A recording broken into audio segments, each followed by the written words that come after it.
there only being so many characters left and E3 likely having the next character, I wanted to make a list of characters I'd like to see in Super Smash Bros.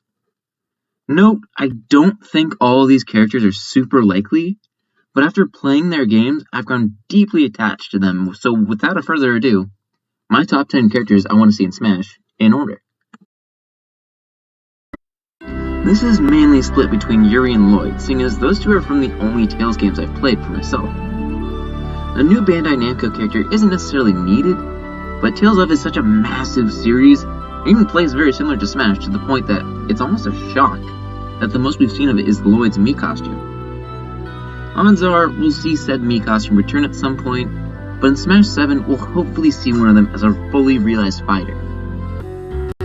I've been up and down on this character. I've talked about him so much. He used to be my number one for sure, but then I talked about him so much that I sort of burned myself out, on top of playing a ton of other games that I'd rather see in Smash now.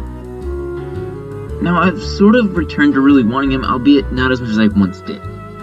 He'd be a really good pick, seeing as Sakurai is a massive fan of the series, citing it as an inspiration to improve his own crossover series. Not to mention, if you thought Dragon Quest was big in Japan, you haven't seen anything yet.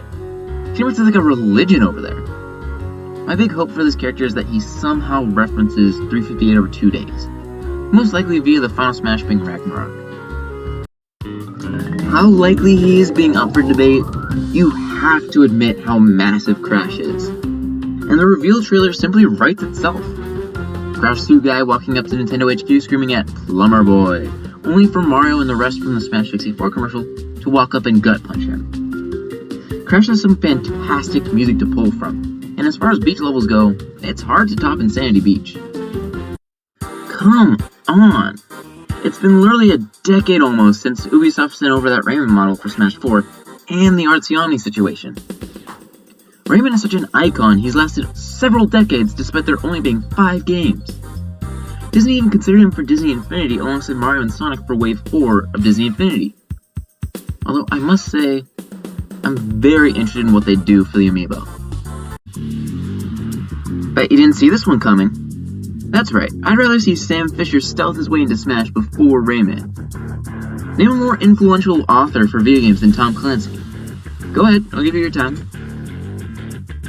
That's right, you can't name any.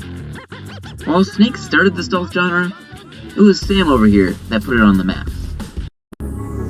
Move out of the way, Bayo. Dante is the hack and slash character we really need. Dante may be headed to a crossover with Bayonetta at some point, but let's hope that happens in Smash at some point as well. Because Dante could genuinely have a ton of sick moves, and possibly the most expressive animations yet. Here's for hoping Nevin is a ton. Around summer 2020, I bought the Azure Striker double pack for 3DS, and oh my god, this series is so much fun. Gumball has already been a fighter in Blade Stranger, so you know he'd work well in Smash.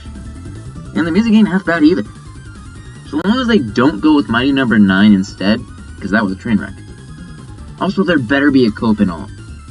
A lot of people see this character and say it won't happen due to her basically being shirtless, but that's ignoring she's already in this spirit.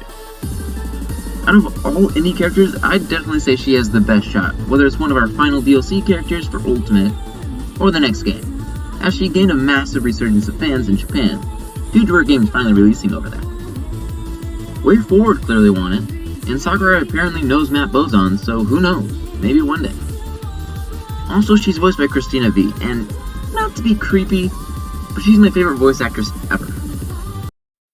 This is probably the least likely character on this list to ever happen, but please let this just happen for my childhood self. Moveset-wise, it'd be the most campy character by far, but I don't care about how they'll ruin the meta, or how it ruins my Nintendo crossover game by not being a Nintendo character. I just really love this franchise and how consistently amazing it is. The World Ends With You is easily in my top 5 games I've ever played, and usually competes with Mario Kart DS and Kingdom Hearts 358 over 2 days for number 1. Neku was designed by Tetsuya Nomura, and thus automatically checks off my great aesthetics box. But unlike most Tetsuya Nomura designed characters people request or in Smash already, Neku doesn't use a sword. Well, most of the time.